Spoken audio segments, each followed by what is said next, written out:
My bad, good people. My bad, my bad. I ain't want to leave y'all hanging. Let's finish where we left off with this. He was going to fight for these people. Did he agree to it? Did he know? When the Tuskegee Airmen joined, you know what I mean? Did they know they was going to be experimenting on them?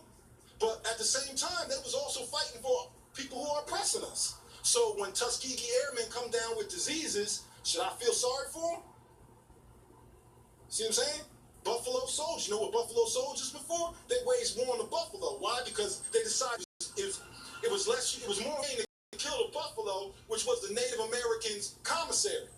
Now you know when you deal with war, right? You need your commissary. So the Buffalo soldiers were soldiers who were put into regiments to go out and slaughter the buffalo.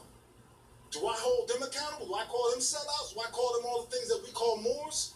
No, because the devil is in the details. And we don't know what they was dealing with. We don't Evil know is in the details, bro. Family, not the devil. we don't know none Y'all of keep these putting it things. on. Evil is in the individual. It ain't no devil. What has been presented to us is been calculated, you know, just like what's been presented to us is a devious plot, you know what I mean, created to turn us against each other. Everything from the complexion game, you dark skin, you light skin, all that shit was ploys used to divide us as family. You know what I mean? And so when we start talking about this Moor, the Moors did this, Moors betrayed Moors, Africans betrayed Africans, Native Americans betrayed Native Americans, human beings betray human beings. It just is what it is. You know what I mean? I got a bunch of boys, my dudes that did me dirt. See what I'm saying? I'm glad that I gave this back to you because I couldn't leave y'all hanging. Because the Creator told me, don't leave them hanging, give them the rest of what y'all need to hear. Now, when people start throwing blanket statements around, they dealing with their insecurity because they can't deal with the intimate facts, and there's always intimate facts that determine outcomes. We can't overlook those things. So, okay, you can find me, Norris Francis Branham, on Facebook, YouTube channel. It's called Artist War. I got a Instagram page, Artist War. Just check me out. Yeah, that's good. That's it. I don't have none of that. All I know is y'all need to get y'all mind right. By now I should have uploaded the piece the brother Turtle Gang did on Christopher Columbus. It's also kind of interesting because Christopher Columbus Day, what they call it. Around this same time, the Nat Turner movie just came out. That's getting a lot of criticism by people all over, black people, white people, a lot of criticism. I want you, because you come from a Native American perspective, give us some secret history on Nat Turner that we may not have known, because what you just told me off camera was quite, the people need to hear that. So what was you telling me about Nat Turner? Okay, the territory that this rebellion took place is the area of the Powhatan Nation. The Powhatan Nation, probably the most famous person that we have heard of from the Powhatan Nation is Pocahontas. Right? There's a sister that lives out there. Her name is Tasha She. You can access her via Facebook. She is the descendant of these very people.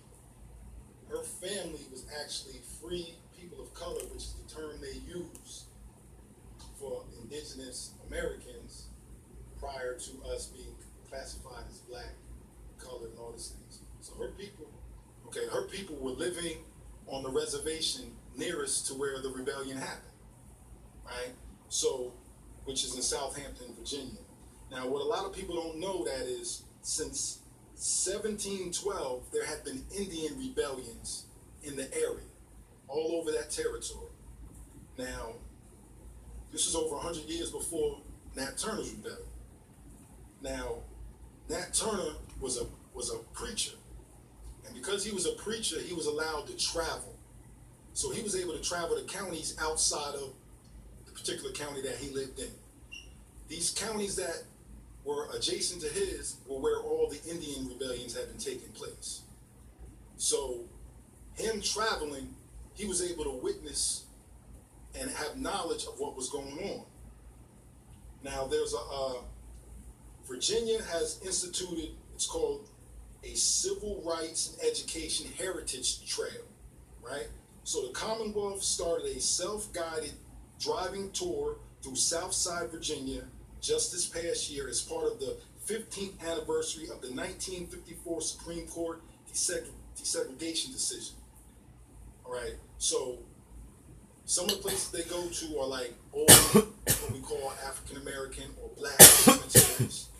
But the thing about this cemetery is it's located in the middle of a fort, right? So what black soldiers at that period in time are being buried in a fort, in a European fort. I mean, it's like saying the African burial grounds in New York. And anybody that understands those African burial grounds, long before they buried Africans there, they buried natives there. It was a native burial ground. All right, so that's one of the places they go.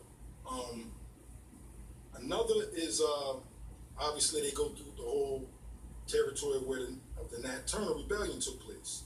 So some things that you might not know about the connection.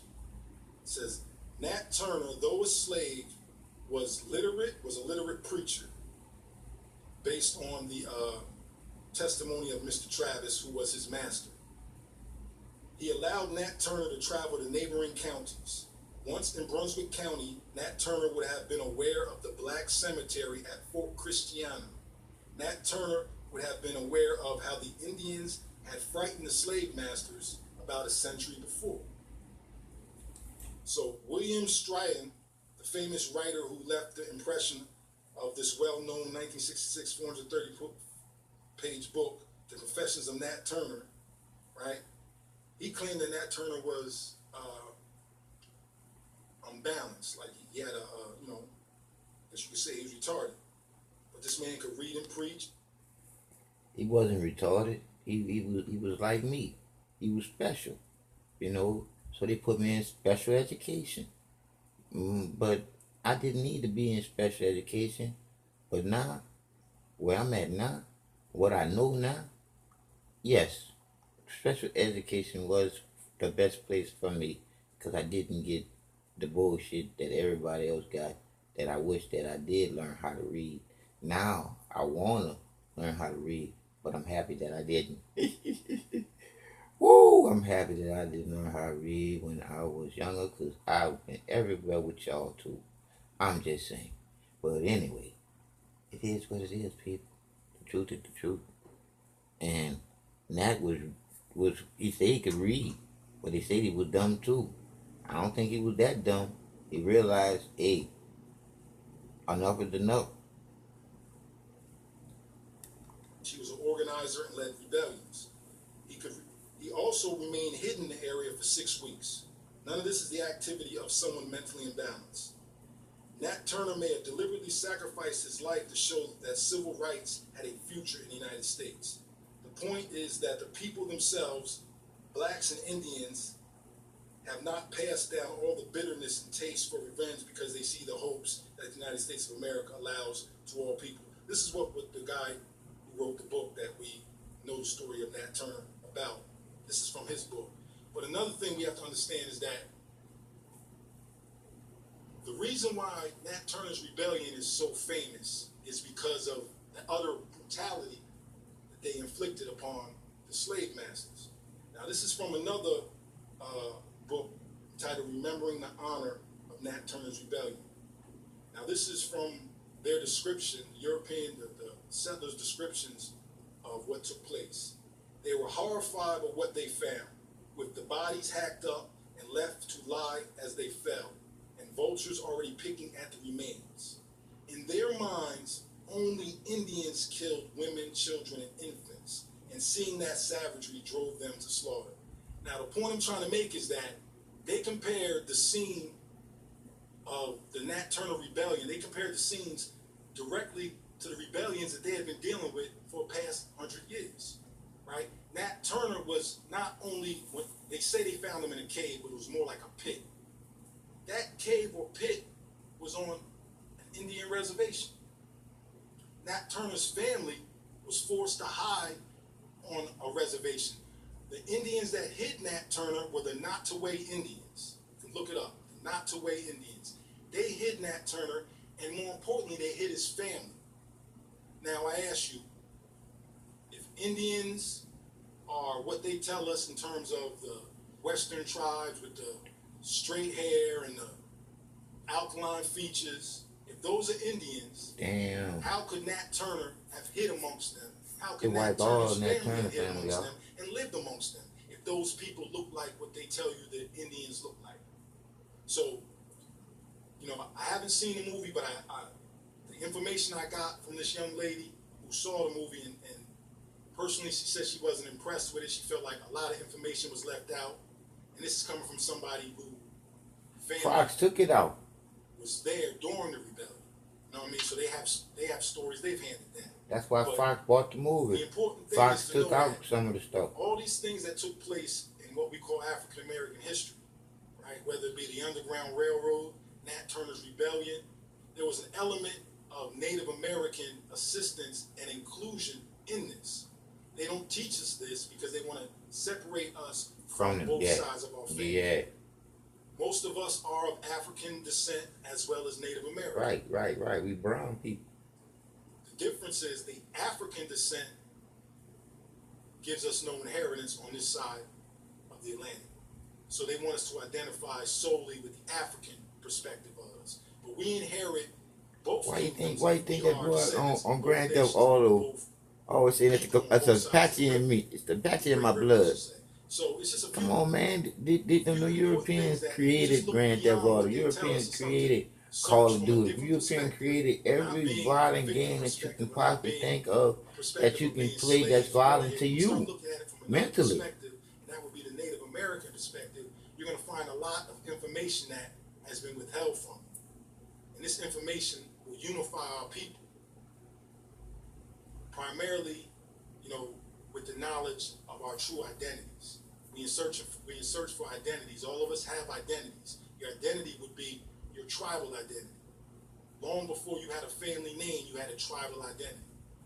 Check Your out history, identity people when you known. know you They're are associated with 100% with the towns creator or of you. tribes. You don't The have to tribes be usually name their tied hometown, into which nothing means but knowing who which you according are to their to show language the is love usually that a you have descriptive term. out of you, So we and have to then start roll really with it like studying that because we all indigenous in this cultures thing and together. languages, and not just the history of these indigenous cultures, but how they organize Man, we just need to organize as loving, caring That's what we need about to look people. into. Once we look into that, we'll start to see more of ourselves in these ancient cultures.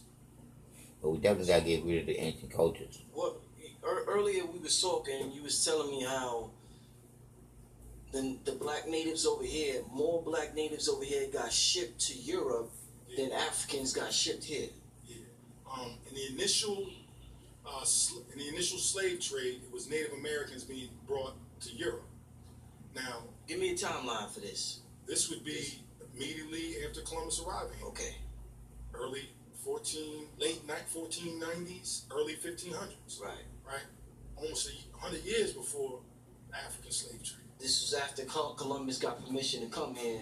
After Columbus got permission, Columbus was sent here by Queen Isabella. Right. Okay. Columbus was in debt. Right. Columbus came here to find gold and riches for Queen Isabella. Right. When Columbus got here, he didn't find any of the gold and riches that he said he could find. So in order to keep his head off the chopping block, he decided to bring back slaves. So he wasn't sent here with a mandate to enslave anybody. He was sent here to open up trade and to bring back goods. But because he couldn't find them, he on his own decided to bring back slaves. How can he come in to go to foreign territory and conquer? Because what happened was after the treaties were written that allowed these people to travel, right, and they were gifted the certain artifacts and things that you need. You see, when Columbus came on the shores, he came on the shore. They tell you he had a cross, right? to tell you he had a noose too, but I know he definitely had a cross and a Bible, right? The Bible that they speak of would have been the first 5 books. Now, anybody that studies biblical history know the first 5 books deal with law, they deal with heritage, they deal with law, they deal with diet, right? It's not necessarily the Bible speaking about Jesus. It's actually dealing with functions. You know what I'm saying? So by them having these certain things and being able to express these certain aspects of culture, it let the other groups know they were civilized. You ever heard the term where they said, I'm not sure what group of Moors it was, Africans were coming through Europe and they came across a certain group of Europeans who didn't have a religion. They asked them what they were. They said they were none. They told them, when we get back, you better have a religion. You understand? Because if you have a religion, they understand that you go according to certain rules. That's why when you look at Islam, Judaism, and Christianity, they all come from the same book, stem from the same laws. So if you were one of those, you were considered civilized. But see, this was for the sub-nations. This wasn't for the ancient nations, right? This was something that we set up for them. So once Columbus got permission to come to the Americas, he came here searching for goods. He didn't find them, he took slaves back. This is when the slave narrative started. You know, a lot of people talk about Columbus was sanctioned by the Vatican. All that took place, but it's not like Columbus was standing before the Pope. Columbus dealt with Isabella. Isabella was dealing with the Pope. You know what I'm saying? So it's not like it was one big scheme that they all came up with. Like I said, he wasn't even supposed to be bringing back anything other than gold. He brought back slaves. See what I'm saying? They ended up taking advantage of that and seeing how they could prosper from it. So yeah, as far as the Africans that was brought over here, you're saying that number is exaggerated. No, like, what I'm saying is that the people will tell you anywhere from millions, 8 million to 12 million. Right. Now I have all the records. We can sit down one day and I'll lay them out right before you. I have all the records, all the accounts. Tell you what nations had the most actual journeys from their nation. Just listen to the song, people. Were the worst slavers in the world. They had the most trips back and forth. They moved the most slaves, the Portuguese. I have all this information. I can sit down with you one day and explain it to you. But the point is that the initial slave trade, they tell you, let's say 12 million Africans came to the Americas. But see, our people make the mistake and go, America, America, America. And in their mind, they're thinking the United States. So in their mind, they're thinking 12 million African slaves came to the United States. No, 12 million came to the Americas, which stretched from the northern hemisphere to the southern. Yeah, right. The total number of slaves that came to North America, who we would be descendants of, was 400,000. Right? We are currently almost at 35 to 40 million African Americans. Now, if you think 400,000 turned into that much in this period of time, you know what I mean? You should really do the math on that. What they did was the first initial group they brought here, they intermixed with Native American women. Understand? Because Native American women were the chief agriculturalists, and they were the chief medical, practitioners in any village. Right? So the woman was the most important person, which goes to, like, that ties directly into Native American culture. So I can show you basically what they would call a slave, a list that, a slave buying list, like a list that you would, this is the number of people you would want if you're starting a plantation. So they gave the number as, you would want to start with 15 African men, 3 African women. You want to have 15 Native American women, and you match the African men up with the Native American women. So after the initial group of slaves they brought here, they started to breed their own slaves. And they started to enslave the tribes in the Americas. Now, we could talk about a place called Liberia, right? Liberia was supposed to be a destination for freed slaves, right? Liberia and Monrovia. Okay, right. Monrovia is named after a president, European white man, right? These are places in Africa. The United States bought land from Africa, but they didn't buy it to return Africans. They bought it to place free people of color, because they realized at some point we're not going to be able to live with people that we have oppressed all this time. We're going to have to start sending these people somewhere.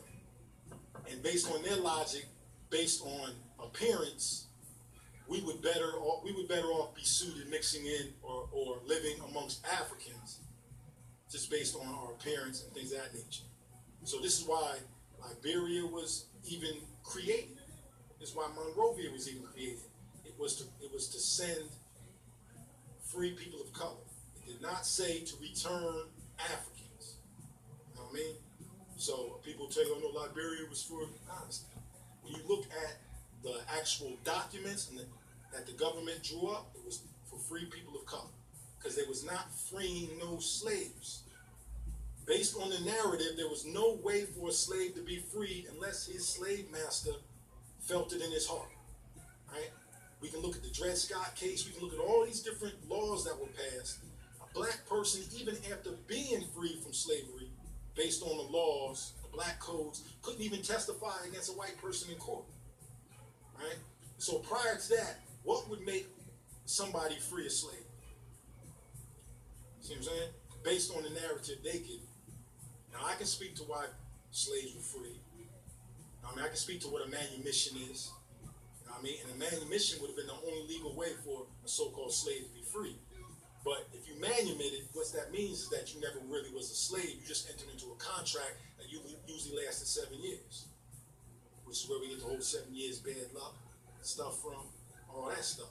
See what I'm saying? So for them to say they're creating a nation in Africa for free slaves, knowing that they fought until the damn near the 1900s to keep their slaves. You know what I'm saying? Another thing people don't know about, I'm sure people know that Texas and California was once a part of Mexico, right?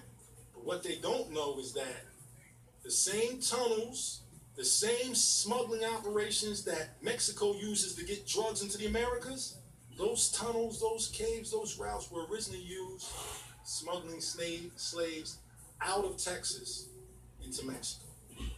This is what made Mexico annex. People think that the United States went to war with Mexico to steal the land. No, it was so many European settlers living in Texas, right, that when Mexico abolished slavery long before the United States. So when Mexico abolished slavery, the people living in Texas, right, did not want to adhere to the laws. OG So y'all they throw it off, decided, huh? we're gonna leave the Mexican You got a Union weekend into dose the of United D, States boy. because the United States still had slavery. Okay. What that boy heard is So doing, man. what was going on in Mexico was That boy doing good in school and shit. Texas You all right? It was Mexico. It was Yeah, Because it be hard. I mean, it's hard to kid when you got 4 parents. slave.